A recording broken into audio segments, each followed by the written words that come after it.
Hello, TEDx Exeter. A year ago, I told stories from my book, Your Fatwa Does Not Apply Here, about my fellow people of Muslim heritage challenging extremism. The TED community generously helped me share the stories. Stories about my father, Mahfoud Banoun, who risked his life to publicly condemn the armed Islamic group terrorists that plagued his home country of Algeria in the 1990s. Stories about the first and only woman chief prosecutor in Afghanistan, Maria Bashir, who persists in her work today despite Taliban attacks, and about other heroes. I never dreamed that a year later people like them around the world would be fighting an even tougher battle against even more widespread terrorism and the pernicious ideas that foster it. I learned from them all that in the West we have to flip our paradigm. There has been a sense that it is the West that has understood that Muslim fundamentalism is a bad thing and that it must convince Muslims to join them in opposing it. In fact, many Muslims and people of Muslim heritage have been out front on this issue and have risked their lives to take it on. Has the West stood with them? Many liberal, secular, moderate, left-wing, and feminist advocates in Muslim-majority countries have for decades been calling on the world to understand the danger they were facing from rising tides of Muslim fundamentalism, their society's version of the extreme right. Instead, they watched the United States and Britain support the archaic Gulf monarchies that exported Wahhabism to all Muslim-majority regions of the world with their petrodollars.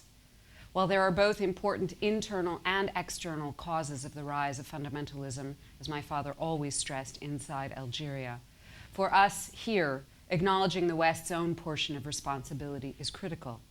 Remember that Britain has become an exporter of jihadist terrorists. The year since my last TED Talk was a difficult one for those who have taken on the extremists, and here is some updated news about a few of them.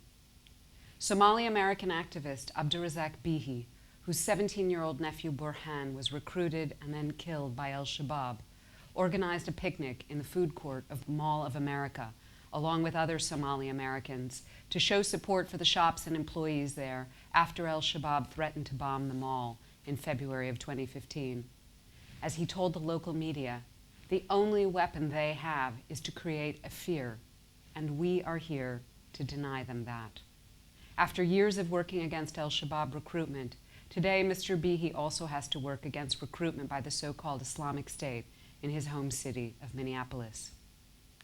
Sharifa Kadar, who told me that you can never succeed if you just fight jihadist terrorism, that you also have to fight the fundamentalist ideology that gives rise to it. She continued her work with victims this year. On International Women's Day, Kadar, the president of the Algerian Association of Victims of Islamist Terrorism, or Jazairuna, tried to stand on the streets of downtown Algiers, carrying a banner, as she was shown doing in my last TED Talk. The banner simply carried a list of women who had been killed by the Islamist armed groups, including her sister Layla, in the 1990s. As Sharifa wrote to me the next day, instead I was arrested, I was beaten, insulted, and called every possible vulgar and rude name in the police station.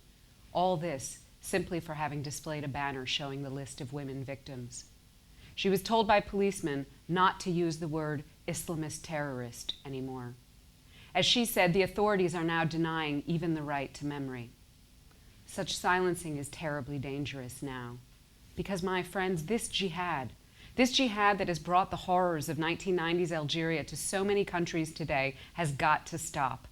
And the only way to ensure that is to raise our voices, to speak the words Islamist terrorist.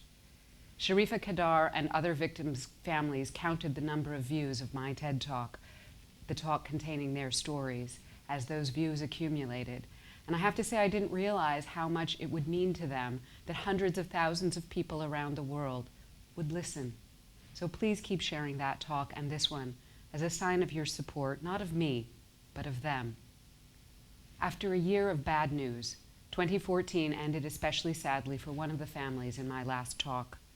The mother of Amel Zanoun Zawani died.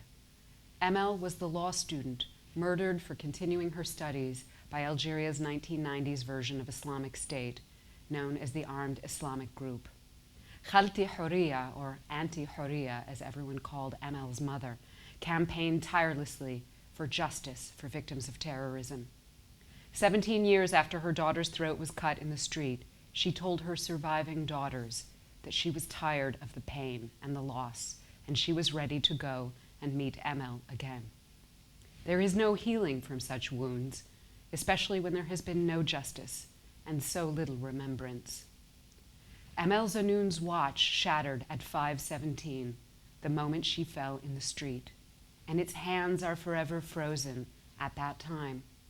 Just as I said last year, 5:17 continues to come to too many new Emel Zanouns in places like Kenya's Garissa University, where jihadists still deliberately target students, or in Nigeria, where the girls have not been brought back, but the world has forgotten anyway. The best way to honor Emel and Khalti Horia is to do all we can to change that. Emel's name means hope in Arabic, and her hope lives on when we share her story. One woman in Venezuela tweeted the TED Talk, writing, "Somos Emel. We are Emel. We are hope. And we must be." My father, Mahfoud, grew up in a mountainous North African village and went to Quranic school. He watched jihadist terrorists torture his entire society, killing as many as 200,000 in the 1990s. But he never, ever gave up. He once wrote an open letter to a terrorist spokesman named Anwar Haddam, who was, by the way, allowed to stay in the United States while claiming responsibility for murderous bombings and assassinations on the streets of Algiers. In the 1995 open letter, which at the time I feared would get my father killed, he wrote angry but hopeful words to the jihadist terrorists of Algeria.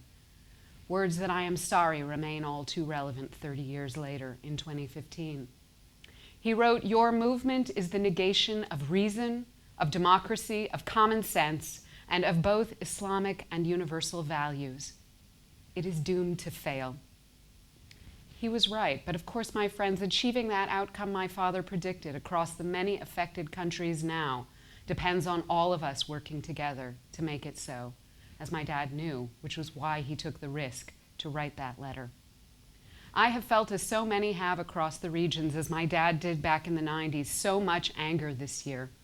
Anger as Somali singers like Sado Ali Warsame have been gunned down by al-Shabaab in a global silence.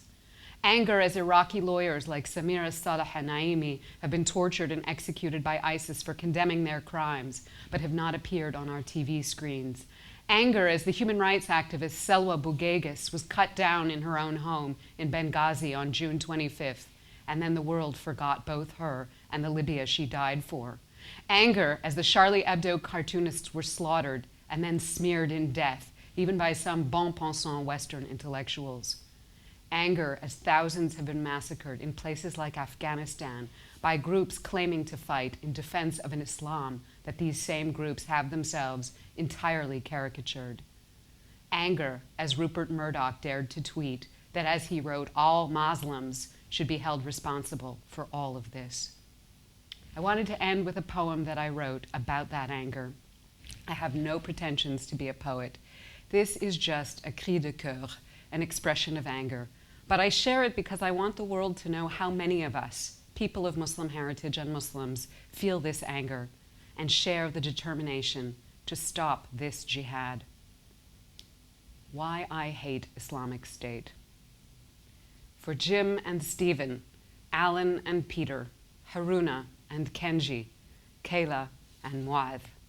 For thousands of Syrians, of Kurds, of Assyrians who met the same fate, but whose names we will never know.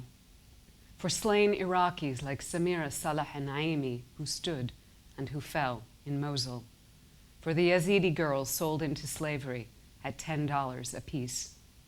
For the tarnished name of Islam, my grandfather's Islam, that they have dragged through mud and blood in the name of a state.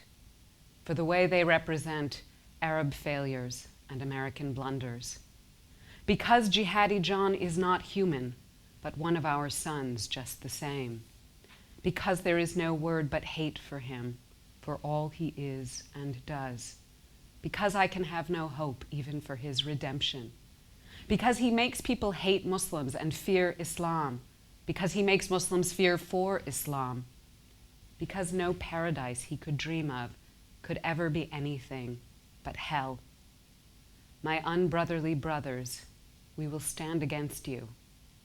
We will stand with those who defy you. God is great, but you are not.